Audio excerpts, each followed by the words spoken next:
We have a great panel for you this morning, and we're going to get a little bit of an early start. We have a lot of stuff to cover, so I think it'll be good.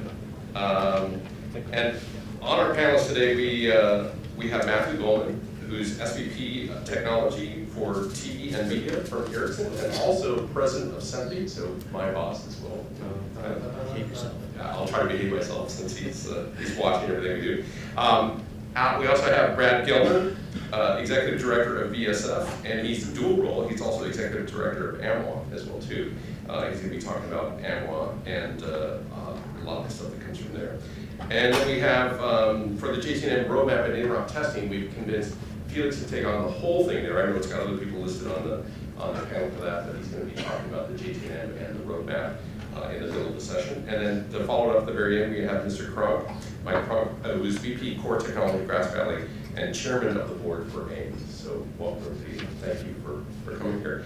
And with that, today, for this session, we have two goals basically, is to give you an update on SMPTE and the standards and where the standards at, AMWA and all those types of things. And then our other goal is to kind of educate you on all these acronyms. I mean, Thomas got up here first thing in the morning and threw out acronyms and numbers like crazy. So we're going to try to get you educated on what those things mean. If you're a novice in it, if you're not a novice in it, then maybe you'll learn some extra stuff that comes out of that. So without further ado, I'm going to bring Matthew up and have him start the first presentation. Excellent. Thank you, Howard. So, let's see what this is. Excellent. So the title of my session is slightly different than what's in the program. It's not a 2110 update per se. It is why are we doing this and what the status is. So I think it's important, particularly if everybody level set on why we're here. We had a little bit of that from Keith in the beginning, and I'm just going to drill down a little bit to the next level down. So when we moved from analog to digital many moons ago, we had a lot of challenges that were at play. The most important challenge, I think, to mention was we were ahead of where technology was able to bring us. In other words, the requirements of live production or broadcasting, the whole industry, industries surrounding that, we have a few things in mind. We need to do it in real time, so there's no time for a do-over. It's not like a drop packet where you can say, oh, don't worry about that, send it again. The goal has been scored, et cetera. The speech has been made, it's too late. We also have 24/7/365 operations, so there's no break to do stuff in between. And because of those high quality of service, which I'll do from now on, let me say QoS, or the service level agreement you need to have with your networking, which I'll call SLA from this point, service level agreement. Because of that, the industry had to develop its own purpose-built hardware to address our needs. I want to be very careful to say this. I hear a lot of people saying it's proprietary. This is not proprietary. It was developed based on standards, but it was purpose-built for our industry. Because it was purpose-built, that means it only was addressing the market that we had. Now, if you take a look around the world, there are probably, I don't know, I'm going to make a guess on this, there's probably 10,000, maybe 20,000 broadcasters around the world. It's just a number, I have no basis for that, I'm just throwing it out. If we compare that with the information technology industry, there's billions of companies out there. So I just want to say that difference, tens of thousands and billions. You can see with the economies of scale that perhaps developing our own total protocol stack and custom-built equipment or industry-specific equipment, it does not give us the scale to grow our stuff efficiently. Now, when we were doing broadcast, even going to digital 30, 40 years ago from analog, a lot of people were still running around with paper and pen in their hand. There really wasn't this explosion of everybody having not only their own PC, but their own multiple tablets, PCs, and basically information technology is pervasive in our day-to-day lives now. I myself probably have 2 or 3, at least 3 devices on me at any point in time. And you can see it's fundamentally changed how we do business, how you do your operation. So because of that, having both separate broadcasts and IT infrastructure, it can become a burden instead of a benefit. It become a burden because it increases your OpEx, increases your CapEx, and inhibits flexibility to use those resources. Moreover, with the modern technology now, we finally reached a point where technology has moved forward, where you can deliver live real-time video over the internet. Now, granted, it's not necessarily the same video quality that you might get live. You might be a little bit introduced, but it's certainly more than when I was growing up, where we tolerated the hourglass spinning just to get the next frame in, right? If you guys can remember that. It was a toy. It's not a toy anymore. And those companies that are doing over the top of that, they don't have any of this, shall we call it, hesitate to use this word, but legacy infrastructure holding them back to do that. So if new entrants are able to offer compelling services fast to the market, then how can we leverage that? And you heard this mentioned earlier by Keith. He was talking about next generation concepts such as virtualization or converting things to microservices so they can be containerized and run in the cloud, things like that. That's what we need to start taking. So if you take a look forward, where are we going with all this? So here's your broadcast center, perhaps in the year 2020. Look familiar to you? Well, because it looks exactly like what a data center will look like in the year 2020. And that's the whole point behind that. How do we leverage off of that, the billions of devices that are out there in order to lower our CapEx and OpEx on that, for reusability for some of the equipment. And obviously, we're still industry specific. We still have our own requirements, but we're going to move it up to the next level and run everything being versions of code running on commodity off the shelf or common off the shelf, COTS, COTS, you'll hear a lot of time. COTS service, COTS switches, they're doing that, and that's really where we're trying to approach to do that. So why are we doing this for contribution live production plan? To continue what I said earlier, it's all about flexibility and agility of the video plan. When I say video, I mean video loosely, not physically video. Again, going to the COTS or commodity Ethernet switches and servers and laying our industry-specific software on top of that, but that software can be functional and movable on top of those servers. Obviously, just like when you buy a game, when you buy software for your computer, now we do a download of the internet now, and you read the disclaimers, but in the old days, you go to the store and you read the package and it said, these are your minimum requirements. We have minimum requirements for broadcasting. Again, for the live productions, no do-overs, 24/7, high SLAs and QoS experience. In order to accomplish that, we need to change how we look at our streams right now. When we carried over digital interfaces now, the venerable SDI, which is a series, and I do mean a series, it's probably more than 24 SMPTE standards that make up the different versions of SDI, the serial digital interface, and the different speeds and the functionality of that. Everything is packaged together. In order for you to access the data that's on that, you need de-embedders, you work on it, you need a re-embedder, all of these types of things. What we need is a much more flexible association of those streams in the design groups and media. What we'd really like to be able to do is address those streams directly. Sort of sounds like how you address IP streams, doesn't it? We would like to have automatic discovery of new devices registration capabilities added to that. So network-based registration discovery. We take it for granted when we take a USB drive. Somebody hands you a file, and we plug it into our computer, and we transfer that file, we get back there. We don't even pay attention to all the stuff that's going on in the background. That is running universal plug and play. It's recognizing a new device. Does your PC have the driver? If it's not, it will go out and get the driver. If it's not connected to the net and it doesn't have something, it will tell you about that. Most of the time, it works seamlessly. You don't know about it. You just bring up a file. That's one of the things we'd like to see networking. We'd like to actually go a step beyond that, where if you have a simple system, like I'm just connecting a camera up to a multi-viewer or to a record device, we'd like to just plug them back and forth, peer-to-peer type of transfer, which you can't do with plug and play. You want to go that way. So you just plug two things together and they just work. That would be the equivalent of taking, be a little bit facetious here, but imagine being able to take two USB drives and just plug them into each other and have them transfer files.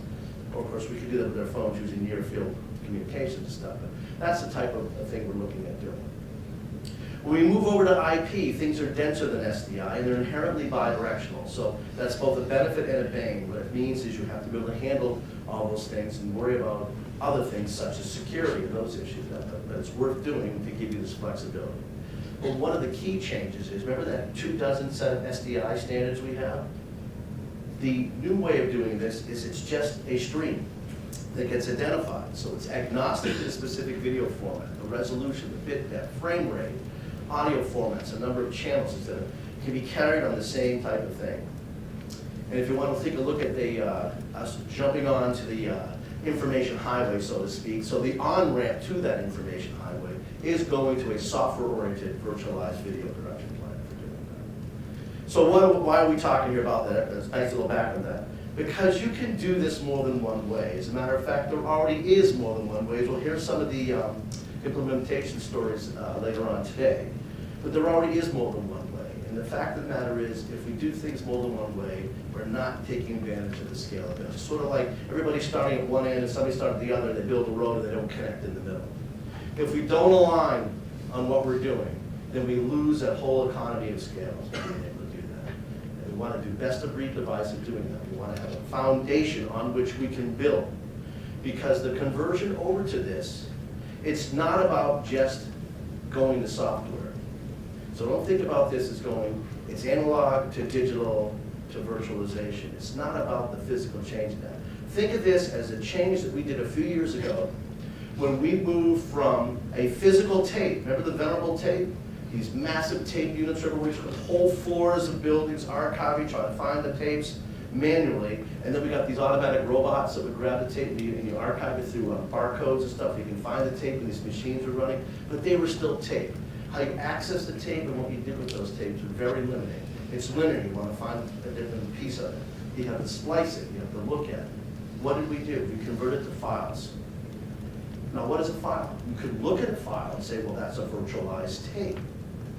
But if all we did was virtualize the tape, sure, we'd be able to make it smaller, it wouldn't take up all that physical room, so lower cost to cool it, lower real estate, so certainly your CapEx and your OpEx would go down. But you're not taking advantage of that virtualization because you're still accessing it as if it's just a tape. What you want to do is you want to have freedom of information flow of that, so you treat it like a file. All these new types of services and features and functionality that were able to be added on top, things that we didn't even know we could do with it, such as the mastering format stuff and that, taking advantage of that. SMPTE has the Interop mastering format based on the fact that everything is files and how to do that. All some of these new applications came out. That's what we're talking about here. It's not that we're making it IP. It's because we're converting it to IP and leveraging off of that large base infrastructure, all the new things we can do and the functions and features because it becomes more that way. So that's why we're broadcast migrating to all IP. Or actually, to go beyond broadcast, it's the professional media industry's migration to all IP. By all IP, we mean we're fully leveraging off of the IP protocol stack. We've done bits and pieces of that along the way. Over, I don't know, is it over a decade now? Come on, guys, with the JTMN. It's been a long time. I think it's been over a decade. Yeah. 5 years. 5 years. 5 years, 2013. 2013? 5 years. I thought it was longer than that. So. No, feels like It seems longer than that. Yeah, how does it feel like? Okay, it certainly feels like it's over a decade. Anyway, so we recognize that with the new things that were going on in the IT industry and the explosion of things, this is back in a time when nobody really understood what virtualization meant, unless you were a heavy geek in the IT industry. You understood converting off of using commodity hardware and running software on that and being able to virtualize things and run them, and therefore you can do things. It doesn't matter where the facility is. You can leverage stuff, you can lease things, the whole models for how you use flows. You're moving from physical connectivity for things to service-oriented architectures and things like that. Well, a lot of us that are in the industry started to recognize, you know what, we need to do something about this in our industry. If we don't get our act together, it's just going to take on a life of its own, and we're never going to get these economies of scale. So a group of 4 major industry organizations, the Advanced Media Workflow Association, the European Broadcasting Society of Motion Pictures and Television Engineers, the Video Services Forum, the 4 little logos you see there. They got together and said, we need to do something about it, let's do this. And we formed the Joint Task Force on Network Media, whose abbreviation is JTMN. And the whole point behind this is take a look at, let's define an all-IP architecture. Okay, great. So in order to do that, we have to define a lexicon. If we don't only use the same terminology, we're going to be talking apples and oranges. Of course, we still do that quite a bit, even with the same lexicon, but this will help anyway. The other thing is where we are to where we're going. We did a gap analysis. What are we missing? What do we have? And these reports all came out. So it was a gap analysis that was published by the task force. There was an architecture document put out with it. But at the end of the day, it's all about the roadmap, laying it out. And that roadmap will be discussed by a colleague of mine, Felix, after I'm done, so I won't get into it too deeply. But I'm just going to say they laid out a roadmap for open interoperability that's been regularly refined over time as we're getting closer and closer to that. But the point behind this is everybody work together towards a common path. Remember those different signs and the disconnected road? Have a common path to foster the transformation of the professional media groups, whether it's broadcasting, live production, whatever. It's all about the live stuff. File-based stuff we know how to do. Why? Because that's the same as the IT industry. Of course, it's our application running on top of it. But when you're talking about live use of media, that's where it really becomes, when I say live, it doesn't necessarily be live on air necessarily. It's just you're moving media around in real time, and there's no time to fix things up.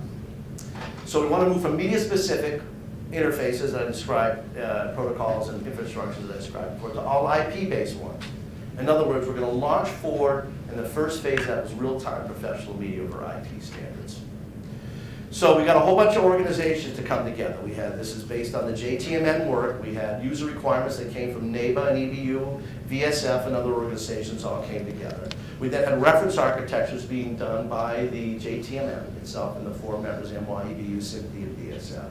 We had foundation standards coming from multiple places, including some from our industries or related industries, such as the Audio Engineering Society, AES, or the IEEE, and SMPTE, of course. But then we started looking at stuff that was based on IP, which is IETF. And we're pulling those together. And then we tied them all together, and then some foundational work was done by the Video Services Forum in the format of a TR03 document that was put out. And we said, hey, let's standardize that. And that was brought into SMPTE for standardization. At the same time, some of the control plane stuff, the automatic registration, discovery of devices, how we do control flows, that was being developed through AMWA through something known as the Network Media Open Specifications, which Brad is going to be talking about later on. And this whole idea of having an incubator where software engineers can sit around the table and basically code interfaces and just keep reiterating on it and doing it over time. And at the end of the day, what that resulted in is a set of standards. From SMPTE, the one we're talking about most today is SMPTE Standards 2110, but there's also one that was mentioned earlier, which is SMPTE Standard 2059, which leveraged off of the IEEE 1588 Precision Time Protocol, a major change in how we do station or broadcast timing. It was federally based on black burst, we had station timing, now it's going to be based off of a precision time protocol, the IEEE, which is being used very successfully. We didn't invent it, the IEEE did, it's been used very successfully for another industry, banking, and commodities trading, which has just the same type of requirements as we do. Tight timing, tight synchronization, and making sure you don't lose things. Why? Can you imagine doing a stock trade and having to be off by a couple of milliseconds versus somebody else's and paying higher and lower? So you can see, you really need that underlying infrastructure. That's SMPTE Standard Suite 2059 to do that. And then for on the AMWA side, they had a whole bunch of implementation specifications. The first one being 04, which is to do with discovery registration, etc. We have 05, which is connection management. Brad will get into those more. Behind all this is how do we push towards one flow for that? And Mike Cronk will be talking about AIMS, which is the Alliance of IP Media Solutions, which is a base of us to foster this and educate and basically advocate for the industry to go towards this common way of moving forward. So let's talk about the SMPTE Standard 2110 suite. It is a suite. It was developed as a standard by one of the technology committees. The actual committee is 32NF, but it's 60 was the Studio Video over IP drafting group. There are multiple parts to it, some of which are done, some of which aren't. We start with -10, which is a system overview, which is a timing model and section description, and that will refer back to SMPTE Standards 2059, the suite of standards on that. -20 is uncompressed active video. And then we have -30, which is basically PCM or uncompressed audio.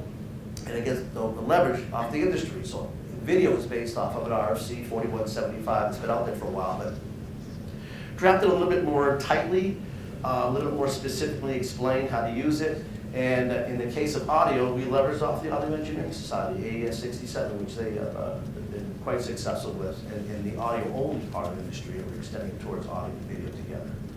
We learned from our shall we say, not really mistakes, but we learned from our lack of standardization on traffic shaping with the previous standard, which I'll talk about a little bit, which is 2022-6, which is SDI over IP, that we really need to talk about traffic shaping and delivery timing for video to make sure the traffic is spaced out so we don't cause congestion at switches and how we get timing behind that. There's both narrow definitions of why, depending on whether it's hardware only or software running on COTS hardware stuff. We then have something in process, perhaps a compressed video one, which would be 22. We then have another one that's in progress, which is 31, which is transparent transport of AES 03. and we have dash 40, which is for ancillary data. And all that data that was inside carried an SDI. It's a huge amount in what was known as ancillary data, VANS or HANS, which a lot of us call Hank and Vank, which is the vertical and horizontal ancillary data, which is outside of the active video region on that. But now we want to, again, access those directly.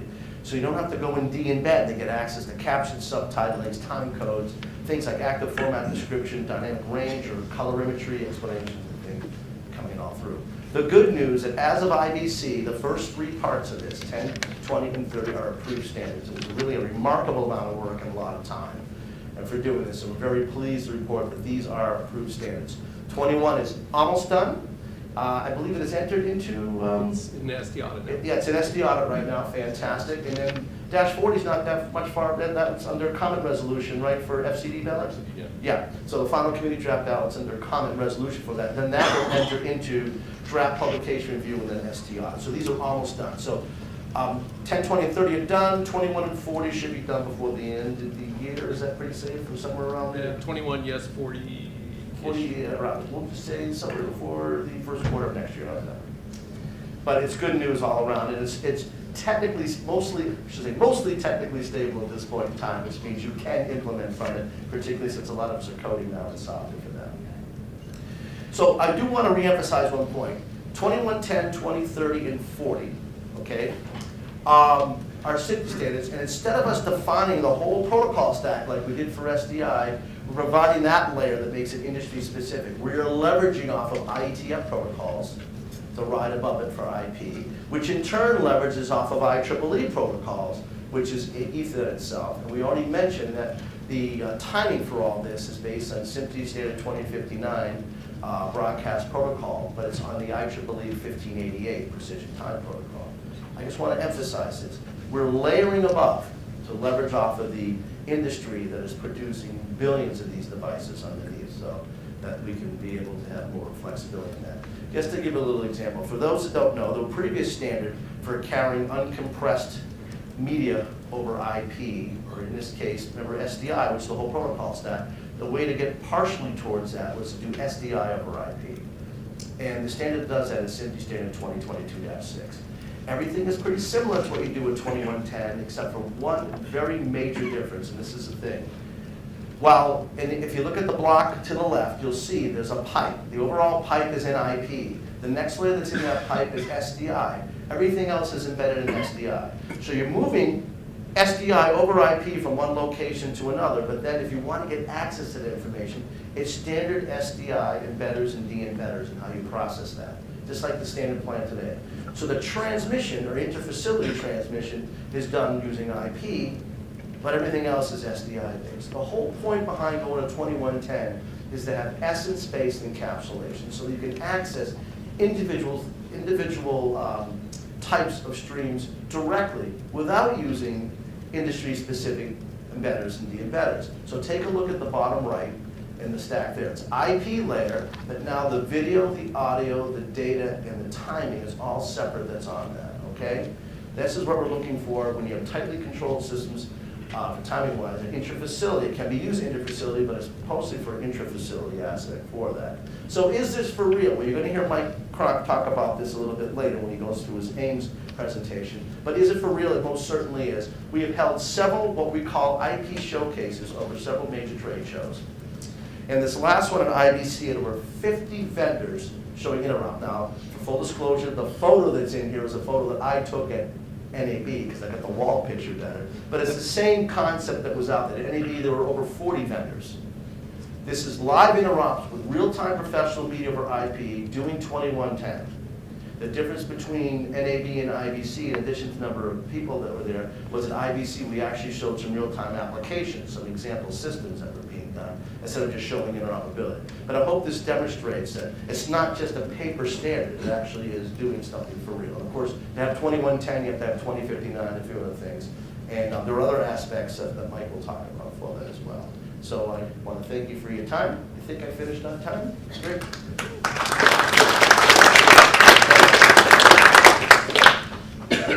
Fantastic. actually omitted early, Matthew, so it's fantastic. So, Wait a minute, questions? We'll take some questions at the end. You're going to do the showcase at the SMPTE conference. Yeah, Oh, yes, please mention that. there will be a showcase as well at the SMPTE conference coming up in just a week. Next week? Next week, actually. So if you're in Hollywood, please come by and see us. Now Brad will come up and talk to us about NMOS and other things like that from NMOS and VSF. Thanks, Brad. Thank you, Howard. Good morning, everybody. My name is Brad Gilmer. I'm the Executive Director of VSF and the AMWA, and I want to follow up on what Matt talked about and let you know about the standards progress, the specification progress within the AMWA and the VSF. For those of you that might not know about the AMWA and the VSF, I just wanted to do a brief introduction. Both of these are nonprofit trade associations, but we partner with the SMPTE and other SDOs in almost everything we do, and that partnership is extremely important to us. The AMWA is largely software focused, so you can think of a bunch of young people with laptops and Red Bull cans and stacks of empty potato chip bags. You're kind of thinking the right kind of crew there. The VSF is transport focused, and as Matt pointed out, did quite a bit of the work that was contributed into the SMPTE that led to the 2110 work. Both of these organizations, being trade associations, are really business driven, and they're specifically not due process. That's the role of the SDOs, is to be that due process standards body, and the trade associations are very business driven, and that's kind of what kicks our work off. First, I want to talk about the work going on within the AMWA and give you guys an update on that. You've heard the term NMOS mentioned several times, Network Media Open Specifications. Really all of the relevant activities to, I think, today's presentation are going on under this moniker. We have a number of different specifications, application specifications and others. For this seminar, the ones that we'll be talking about are interface specifications, therefore the ISO whatever designation. We have three major activities going on already. You've heard about those several times: discovery and registration, connection management, and network control. So I'll start out with an update on ISO 4, discovery and registration. And I really have to thank our dear Sony colleague, Peter Dare, who always asks this question absolutely in whatever group he was in, which is, what's the problem we're trying to solve? If you can't tell me the problem you're trying to solve, then we really don't need to be doing it, right? So here's the problem that ISO 4 addresses. Let's say you're given an IP switch, not an SDI switch, and you're given SMPTE 2110. That's great. And you're given a system that's too large to be managed with a bunch of yellow tablets or, I don't know, Excel spreadsheets maybe. It's larger than that. How do you know what you have and where it is? As simple as that. So, here's what it does in the simplistic case. I'm a camera. Here's how to contact me. Please add me to your phone book. That's it. The status of this is that it's published. Why is there an Ericsson logo on my slide? That's Howard. That's like a that'd be my bad. That's Howard. Don't I blame me. just That's Howard. would like to state that this section of the presentation, although Ericsson is a wonderful company and my dear colleague is a great guy, is not necessarily brought to you by Ericsson, but I think that the notions in it are supported by Ericsson. We'll leave it at that. First your slide deck. That's Yeah, right, I can tell where this is going. All right. The ISO 4 consists of three separate APIs, if you really get into it. There's a node API, which runs on systems. It runs on cameras, it runs on players, and so on. And it advertises the availability of that particular device. There's a registration API that can also potentially run on that device, which pushes information about that node up to a registry. And then there's a query API that allows you to make queries of the registry to find out, okay, where is this camera, where is this monitor, and so on. ISO 5 is connection management. What's the problem to be solved here? Well, given a camera, given a monitor, given an IP switch, put another way, where's the router control panel? Right? How do I get this camera on this monitor? As simple as that. The status of this one is that it's published just now. It's a single API called the Connection API. It supports bulk modes where you connect lots of 2110 senders to receivers or individual. I want to connect this camera to this monitor. It supports salvos, so at midnight I want to switch all my control rooms back to a default configuration, except hopefully the ones that are currently being used for production. That could not end well. Supports staging, very common operation. We're doing time-deferred connections, so at this time, connect these flows.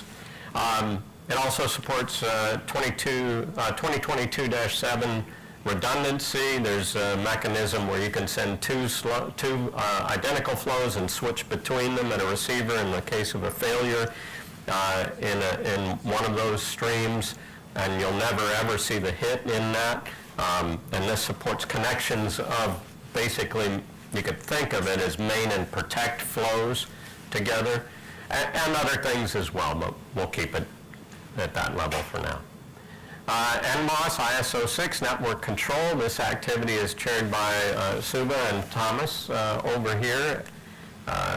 The problem here is, given a lot of IP switches, and if you have adopted the SDN religion, the software-defined network religion, then you have an SDN controller that's speaking to a bunch of switches down below it. Let's say you're also given a broadcast controller. Let's say it's one of those things that Chris used to sell at Harris, and it's an automation system. How do you ensure that the automation system doesn't ask to connect this player to this program output and soak up the last available amount of bandwidth on your network and take the entire plant down? Well, that would suck. Or, somebody in a maintenance area somewhere routes a monitor to a camera to a monitor and takes a whole leg of the network down. That would also not be entirely wonderful. So, this piece of work defines a standardized API that goes from broadcast controllers, automation systems, schedulers, all of that thing, to an SDN controller that then is going to speak its own language down into these switches. And that's an open protocol into those SDN controllers. Right now it's a work in progress. I believe we're planning on a demo at NAB, depending on how an Interop goes at the end of this month, right, Sue and Thomas? There's a single API in this case for simple configuration, which just says, be sure that I've got a pinned up route from this camera to this monitor. But again, there may be a lot of other things that you want to do other than just simply authorize a flow through multiple switches in a network. Like I said, be sure that the bandwidth is there, or you know what the topology of the network is, so that then you can route the traffic appropriately. And for that, we have a more full-featured API. We do have other things that we're working on as well. There's an effort called the AMWA Labs, and that's looking at professional media and cloud applications, and also media applications on generic IT platforms. And when Felix goes into the roadmap area, then that's going to be the green part kind of up to the top that uses a French word that I'm going to let him pronounce, not me. He'll get to that, but it's up in there. And also we're looking into some actionable activities around security with our JT&M partners. That's all I'll say about that right now, but we've been in discussions with the EBU and potentially may do something with the JT&M. A few words about the Video Services Forum and what we're up to there. Well, Matthew already showed a slide that showed TRO3, which was the basis of 2110, TRO4, which was the basis of 2022-6, and then I already talked about 2022-7, the hitless protection. We're working on TRO1, which is JPEG 2000 with audio and data and MPEG 2TS. This was published a while back. Version 2.0, similar to, what was that, the one you said was coming out in January or whenever, it's coming out any day now. Dashboard. Incorporates ultra-low latency latency, which means if you're currently using JPEG 2000, we can reduce the latency to a quarter of what it is in the current specification. It also supports higher resolutions, 4K and beyond, broader color displays and display metadata, and if you want to know more about that than you ever wanted to hear Matthew could give that. We've got activity around performance levels, which is taking place in the VSF activity group. It builds on an AIM's initial contribution. Thanks, Mike. We appreciate that. Defines 14 profiles and performance levels and affinity groups, and basically this is a way to establish interoperating points with 2110 stuff. And if you want more information, here's some links, and I assume these presentations are going to be made available, so you don't have to take those now. All right, Howard, I think that's it. Thank you. Thanks, guys. So note to self and other people, don't put combined presentations together at midnight after a bottle of wine. Not a good thing to do. Since the Ericsson, his logo is going to be on everything, so. It's okay with me. Yeah, I'm sure it's okay with Ericsson. So next up, we're going to have Felix Poulin come up and talk about the roadmap and discuss some things about JT&M. So Felix. One click. That's the only slide. So why it's me, a broadcaster from Canada, talking about the JT&M roadmap is because it kind of sticks with me. I was involved, I was at the EBU for the last 6 years, and I work with many of those colleagues in JT&M and all those groups, and one of the results was this roadmap. I think it's the 4th version within JT&M. So the idea of that roadmap was basically to put together everything we have said up till now in time, to give a tool for the user and for the industry to understand where all those things will come together. When we started, we were much earlier. It was IBC a year ago, maybe NAB 16, where we started this exercise. Now a number of those things came to birth and are really implemented, and there was those big Interop. So that's good to see. We're progressing, but there's still things to be done. So the way to read that tool, it starts from the bottom, where we have the legacy SDI over IP world, the current SDI and legacy SDI in the first step that was SDI over IP, the 2022-6. And on top of this, we build with AES 67 and 2059, the exercise of TRO3 to put that together. That became, or that is becoming now, a standard in SMPTE 2110. It's really the transport here that we're talking about. Now, we know that, and from the explanation of Brad, it's not sufficient to replace SDI. That was a point-to-point protocol that you could just plug and play. We need some automation. We need some auto-provisioning of this. This is where the suite of IS from AMWA is coming, IS 04, 05, 06. Just a parenthesis here to explain also what this line is about. The beginning of each of those lines, it's when a standard or specification is being published, being available publicly, and you can start really using it. The end of the arrow is when we expect that this will be widely available in products. So this is being reviewed every time there's a big trade show to follow the market. And ultimately, this whole exercise of moving to IP, we said it's not just replacing SDI by IP. This is basically what we're doing here. It's to go to the full potential of the flexibility, the scalability, and the agility that this technology will provide. And this is where comes the dematerialized facilities, a French word, apparently hard to pronounce in English. Not so hard for me. Well, when you first introduced it, you actually said dematerialization. Dematerialisation. There we go. Yeah, and it was like, wow, that sounds great. We need that, but boy, I'll never be able to say that one. We made a compromise in this one. And the novelty of this version that was published for the IBC was to go into a little more detail of what this means, this new term.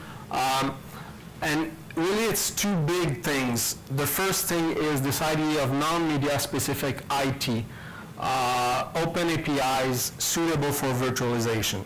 That's really the first step where we want to get non-media specific in terms of core infrastructure. And ultimately, it's the cloud fit, where natively we have a set of APIs that are open, secure, and that can bring us to the cloud. Here we have some very clear defined standards and specification. Up there, it's more a work in progress at the moment, a lot of activities. So I hope that in the next few months we'll see more of those gray scale boxes up there to have some concrete vision of what we're going to need to achieve this. Now I was presenting it and defending it. This afternoon I will talk from my broadcaster point of view and I will challenge this. Okay. Thank you. Thanks, Felix. So the JTM, of which I'm a part of, is a really good group that gets together and coordinates a lot of these activities between. I mean, there's a lot of separate groups that are working on things. So one of the great things about JTM is to try to coordinate these activities across the broad range of all the different specifications and standards groups that we have going on. It first started with a framework for this stuff that went on. That was done at, I think in the very first couple of years it was done. Now that's going to be relooked again as well because time has changed and things have moved on. One of the other things that have been great about this whole process, and JTM has coordinated and helped with, is we've done an awful lot of just not talking and putting things on paper, but actually doing plug fests. And that was a big part of, I think, making this whole effort so very, very successful, especially thanks to Fox for supporting the plug fests and facilities for this stuff that we've had over and over again, and JTM and AIMS, of course, and AMWA and VSF. AMWA doing their own plug fest, I think, as well on the ISO 4 stuff. So a lot of the stuff is not just stuff that people think about and put down on paper. They're actually making this stuff work in real life before it happens. So with that, I'd like to bring up Mr. Cronk, who's going to talk about AIMS and what AIMS is doing in this area. Thank you, Howard. Morning, everyone. See, let me see. Ericsson logo, awesome. My name is Mike Cronk. I'm chairman of AIMS. You're back. Also from Grass Valley. I didn't have my logo up there, but wanted to talk to you about AIMS. I mean, if you look at all the organizations that we've talked about, it's kind of a veritable alphabet soup. So, why do we have another organization? AIMS stands for the Alliance for IP Media Solutions. And I want to tell you a little bit what AIMS is, what we've done, and where we're going. But it's really a story of support and collaboration. That is, how do we as AIMS come alongside the organizations that you've just heard about and work with them and help their cause and foster collaboration is really what we're all about. We have 75 members. We actually still have 75 members. This was IBC. 2 dropped off, 2 came on. And like what Brad said, we're a nonprofit organization. We're a trade alliance. We have separate bylaws, membership, all pay dues, depending on your level of membership. And so we're independent. I'm a Grass Valley employee, but it's an independent organization that we run. It's member driven, has a board and operates autonomously. And so why did AIMS, let's see. First of all, our real mission is pretty simple. And this is not just a trite phrase. This really kind of sets the tone, drives our decision making, and helps us move forward is to foster the adoption of one set of common, ubiquitous, meaning worldwide, standards-based protocols for interoperability over IP in the media and entertainment industry.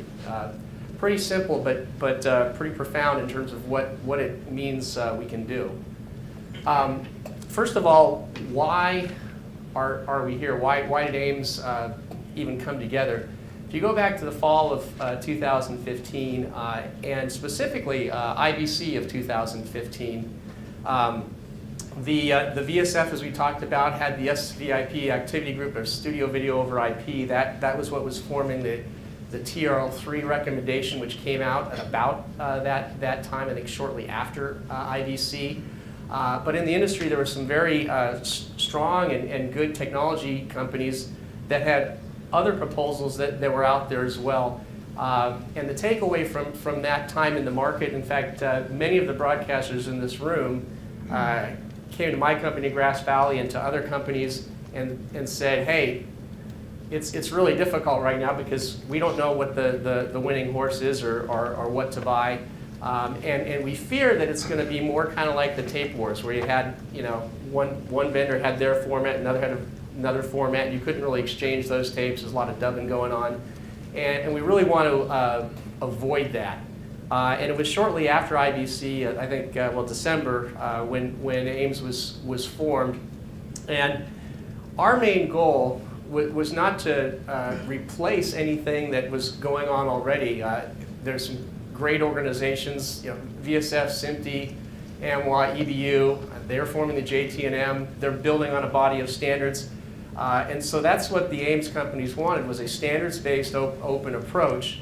And so how can we come alongside and support that effort? And we saw really two avenues for that. The first one is market-based advocacy, or promotion, really, and then technical feedback. And that's what we seek to do. From a market-based advocacy perspective, we have a roadmap. Every AIMS member, as agreeing to join AIMS, says that's the preferred method for interoperability over IP. Not necessarily the only, but the preferred method. And so on that roadmap, we put SMPTE 2022-6 at the time, AS67 at the time, and then back then SMPTE 2110 didn't exist. Those VSF TRL4 and VSF TRL3 were on the roadmap. Since then, we've added AMWA ISO4 and recently putting on SMPTE 2110 as well. So we take those standards and those things that are on the roadmap, which actually happen to parallel exactly what the JT&M roadmap is in the near term, and we do white papers, we do webinars, lots of articles. So this is how we advocate for the market. The other thing, which isn't really an AIMS story, it's a story of all 8 of the logos that you see down below: AES, AIMS, AMWA, EBU, the IABM, the Media Networking Alliance, SMPTE, and the VSF. Is we've put on these demonstrations called the IP Showcase, starting at IBC 2016, at NAB and IBC. And you can see that the number of vendors participating has grown every time. And then the other thing of note is, again, since 2110, the drafting group for 2110, we've got the editor, John Mayett from Imagine in the room, but I think it was March 2016 when the drafting group was formed. Last time you told me that, so just nod your head yes. Okay. So it's really 6 months after the drafting groups formed. Not a lot of vendors had gotten on the implementation side of it, but they had maybe the video flow, so 2110-20 or the draft of that, and there were 13 vendors could show something related to 2110. By NAB, 41. By IBC, that you had to be doing 2110 to even show up. And so one of the things that AIMS does, because it's largely 60 plus vendors, we're kind of implementing alongside in our meetings, giving feedback about what the standards should be, and that's a helpful thing. I would say that the showcase is the outward manifestation of the progress in the industry. But I do want to also just thank Richard Friedel and Fox for hosting the Interops in their Houston facility, because that's the VSF, AMWA, and their interops, that's where really the engineers get together and work this stuff out. And then the showcase is kind of whatever worked there, that's like, okay, take a picture of that and let's bring it to the trade show, right? So AIMS and IBM and the Media Networking Alliance, we're more like kind of the financial sponsors of the actual trade show, but it is really a collaborative effort, and the technology piece is key. From a technical perspective, AIMS is making it a point really not to be involved in writing specifications or standards, but we do have a technical working group, and it's a very highly functioning group that meets every week. We constantly identify gaps. Think of it as you have key engineers from 60 vendors on the phone every week. Well, maybe not 60 every week, but quite a few. Broadcasters as well, talking about what's still needed, developing use cases, and then in some cases developing a proposal, either formally that we send, like the profiles and levels to VSF, or more informally where that feedback then informs those organizations. That's really the role of the technical working group.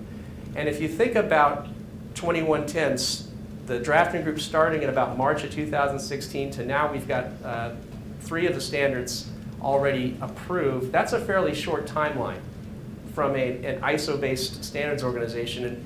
And I think part of it was that so many vendors were interested in it, so many vendors were talking to each other, so many vendors implementing and feeding back and doing interoperability while the standard was being developed, so that by the time the standard was approved, right around IBC this year, we had 52 vendors already showing interoperability before, basically they were doing that before it was approved. So that's some of the collaboration we've been able to bring.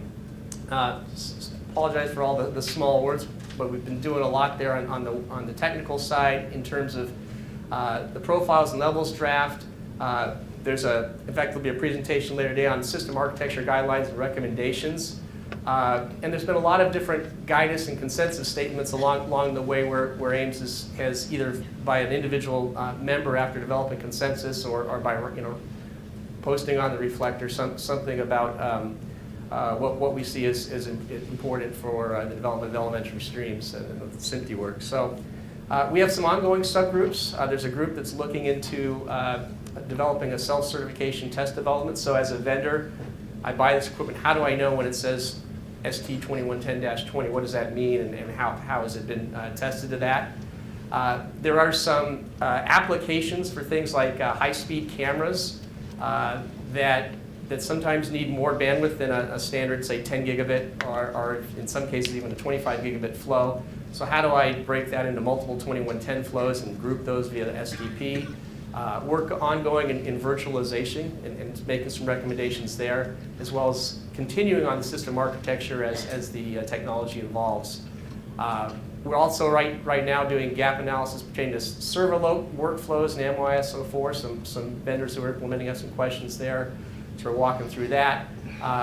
And a hot topic, and it was mentioned by Matthew, is interoperable transport of compressed video streams in SMPTE 2110, as well as working on developing a criterion methodology for educating the industry on light compression. So there's a lot of topics, and we work those in concert with and feeding back to the main specifications and standards bodies. So when I think about AIMS and what we're doing in this industry, I think the key word is collaboration. This is just a photo of the organizers, all those eight logos up there, including in this case IBC. It was the IBC shot.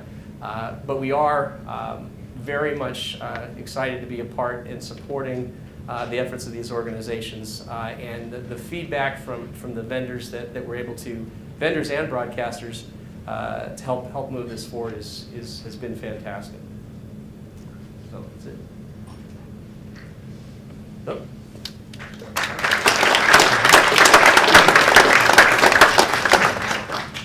Yeah, I must admit, I've been working with SMPTE as a volunteer for probably 20 some odd years and now on the staff, and this is one of those standards that really went through in a really good pace all the way through. You get a standard done in 1 year, especially with due process, is quite impressive. So impressive to all the groups and the people that were here and worked on this. We have time for some questions because our coffee break comes up at 10:30. So don't be shy. If you have some questions, raise your hand. And I don't know if we have a mic around. Yeah, we do have a mic. We can bring a mic. You can be heard by everybody. I'll start off. Yeah, we have one. Well, good. Glenn saved me. I was going to have to ask a question. You don't know what he's asking yet. Well, that's true. Yeah, maybe he can save us. But He might not be saving us. So we have a situation where we have formal standards, we have specifications are a little less formal, we have recommended practice, and SMPTE we have RDDs, and in AMWA we have more like software sprints. How do each of you, just short sentence, how do you see these different levels of quote standards, use the broad term, how do you see them fitting together and working for the industry so that we can move fast? Want us to go end to end? Yeah. Oh, okay.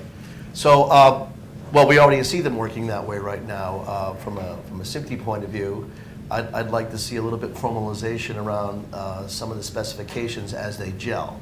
I mean, the whole point behind having a software incubator is to do rapid agile development, but there reaches a point where the industry needs to start using it. So I would like to see a little bit more formalization of that. Doesn't mean it has to be a due process standard, but just a little bit more documentation of when they're ready to get to that stage, which it looks like some of them might be ready to get to that stage. But as far as them inner working, I think the IP showcase says it all. So I think so with the VSF hat on, well, actually with both the AMWA and VSF hats on, I think that the examples of collaboration between the SMPTE and the VSF are in the proof of where we are now. With TR03, vendors were working on implementations of that, even though it was a specification quite a long time before it ended up being in the SMPTE's hands. And I think that's part of what led to the very quick development of this standard within the due process was because there already had been a lot of business agreements basically about how those things were going to interoperate. With the software-based stuff, I think it's more problematic, the stuff that the AMWA works on. And I think that's because of the nature of what happens on your iPhone when I get 4 major Apple iOS updates within the last week and a half. Just saying. And I think for our industry, that's a blessing and a curse. And you could have an entire panel on this topic, frankly. But I think that the saving grace for broadcasters to remain relevant in a software-based world is that we can be a lot more agile and add new capabilities to our OTT stuff or other abilities to allow us to quickly bring up entire new network infrastructures very quickly and dissolve them at very low capex if it doesn't work out, right? And we want that. The problem is if we take those sorts of very rapidly moving things and then put those into a due process, whether it's SMPTE or ITF or anywhere else, then what good does it do to standardize software specification version 1.0 when 3.2.5 is actually what everybody's using? So I think there's more debate to be had there. I think, though, that the AMWA's board is very conscious of that. We're conscious of the requirements for us to support the work that the industry is doing. And we'll have a strategic board meeting at the planning meeting, 2-day meeting at the end of this month, actually, to talk more about what is the right way to support that going forward. And it's not entirely clear what the best route there is. But I mean, the internet was built using IETF engineering drafts, basically. So we may need to get used to some amount of that in our world. Oh. You want to follow on this? Or? Well, yeah, I was just going to say, I think the other piece of it, frankly, is the word adoption. What does the industry adopt? And you go back in history, and I'll take the vertically accurate switching in SDI. We have something called RP168. It's not a SMPTE standard; it's a recommended practice. But everybody uses it because everybody adopted it, and it's fine. Brad mentioned the IETF.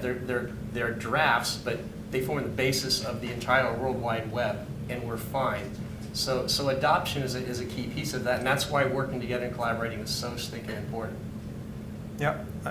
Funny enough, it's what I was going to Sorry. say. And to build on this is A good example of because this complex ecosystem, there's many standards to make it work. It's not one thing that time. And for example, when AIMS came into play and sent a clear signal that the industry is going in that direction, I think and when NABA is saying our members are going to support this set of standards, IFB do the same.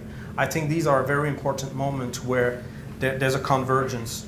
On the bottom layers, it's done, it's clear. On the auto provisioning layer and above, I think we still need that kind of sense of wide adoption.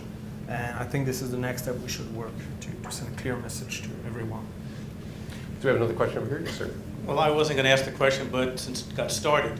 So SMPTE and AMWA decoupled command and control from the streams. And one is an API, and one is software.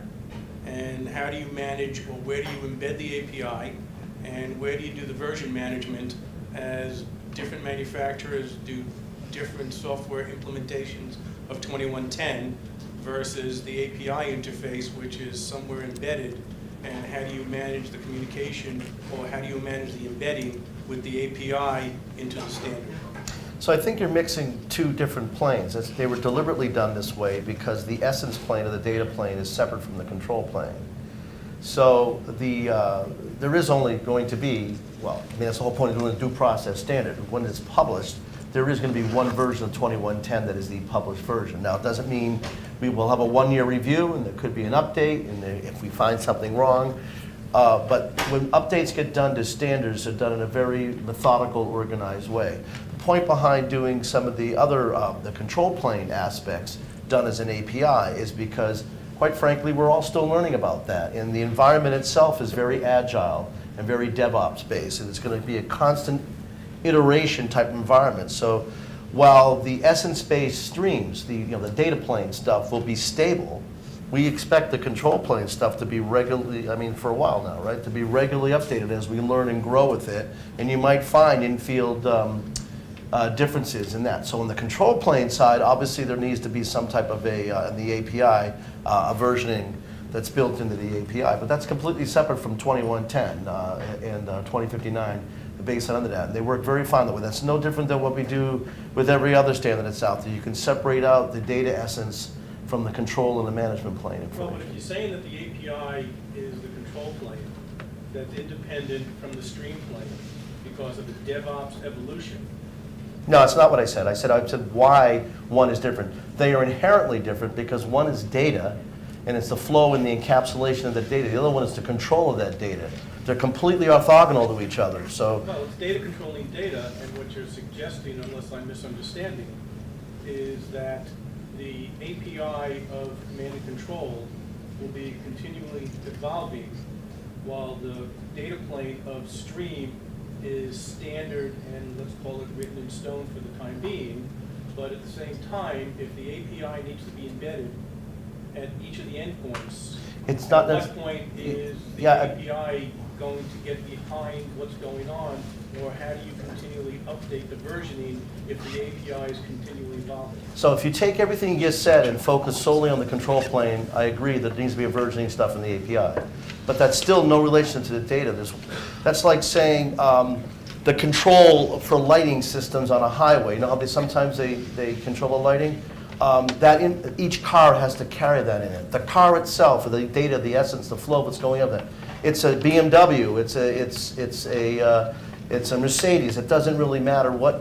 It's completely orthogonal to the signaling that lets you on and off the highway. And so the highway signaling stuff, that's the stuff. And by the way, I didn't say it would be continuously being updated. I was saying it's in an agile environment now. I don't know what it will be. That's what we're going to find out. It might be relatively stable for a year. It could change in a month if somebody's finding as we're implementing it that it needs to change. But the data essence that we're putting on there, that's stable. I'm afraid those are also the last words. Our time for this session is over. Another question. That's all right. There'll be many I had more an questions, I'm sure. analogy that might have been useful.